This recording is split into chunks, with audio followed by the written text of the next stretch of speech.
Ginathag sang Malacañang o kon Malacañang Palace nga ang pagdeklarar ni President Ferdinand Marcos Jr. sang State of National Energy Emergency. Ang pamatuod nga wala nagapabaya ang gobyerno sa tunga sang ginapangatubang nga global crisis sa produktong petrolyo. Sunog kay Palace Press Officer Undersecretary Attorney Claire Castro, ginpatuman ini nga tikang agud mapaganhagan kag mapunggan ang pagdala sang sitwasyon sa pungsod bangod sang padayon nga kinagamo sa Middle East.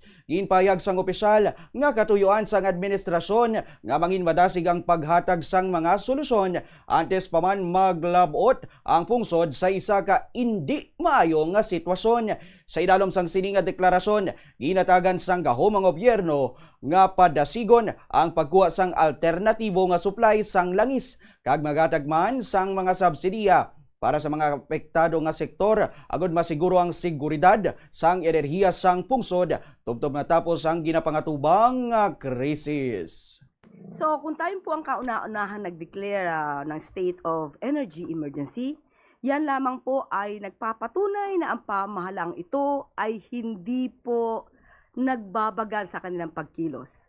Ibig sabihin po, itong energy emergency na inihayag ng Pangulo ay para po maibsan, para po mapigil na magkaroon ng krisis dito sa ating bansa. So inuuna na po natin lahat bago pa man tayo humantong sa hindi magandang sitwasyon sa ating bansa dulot nitong krisis sa Middle East.